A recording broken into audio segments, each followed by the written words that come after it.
Bonsoir, mesdames et messieurs. L'Afrique du Sud a accusé Israël de génocide devant la plus haute cour de l'ONU. Pretoria affirme que même les attaques du 7 octobre ne justifiaient pas les événements qui se déroulent présentement à Gaza. On en parle avec Francis Rochon qui est à Pretoria. Alors, Francis, qu'est-ce que dit l'Afrique du Sud exactement?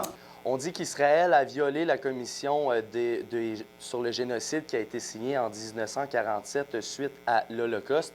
Donc, l'Afrique du Sud demande à la plus haute commission de l'ONU d'ordonner immédiatement la suspension des activités militaires de la part d'Israël dans la bande de Gaza.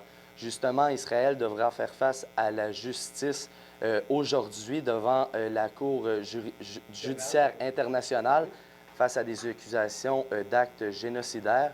Du côté d'Israël, on juge que ces accusations sont ridicules et que l'Afrique du Sud, donc, est le bras droit juridique de l'organisation terroriste du Hamas. Donc, on souhaite là peut-être que le Hamas reprenne les actions qu'ils ont commises le 7 octobre dernier et qui sont à l'origine de ce conflit. OK, oui, Israël accuse l'Afrique du Sud d'être trop près du Hamas, là, en même temps d'avoir... Pendant ce temps-là, le chef de la diplomatie américaine, Antony Blinken, conclut un voyage diplomatique en Égypte. Est-ce que ça a donné des résultats?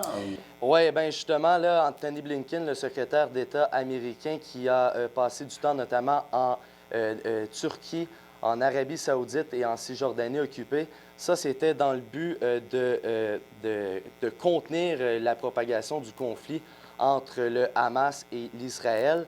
Justement, Antony Blinken qui a lancé dans une conférence de presse qu'un rapprochement entre Israël et les pays arabes pourrait permettre d'isoler l'Iran dans ce conflit, eux qui soutiennent les mouvements du Hezbollah et du Hamas. Donc, on verra ce que ça va donner. Oui, et puis il y a quelques jours, Antony Blinken avait demandé à Israël d'épargner les civils et de peut-être réduire leurs bombardements, de dire à Israël de réduire vos bombardements, essayer d'épargner les civils, mais c'est pas tellement ça qui est en train de se passer. Les bombardements, ça se poursuit encore de plus belle. Oui, ça ne cesse pas, Daniel. Là, l'Israël qui continue à bombarder Gaza, qui soutient qu'ils n'arrêteront pas leur action tant que le Hamas ne sera pas anéanti une fois pour toutes.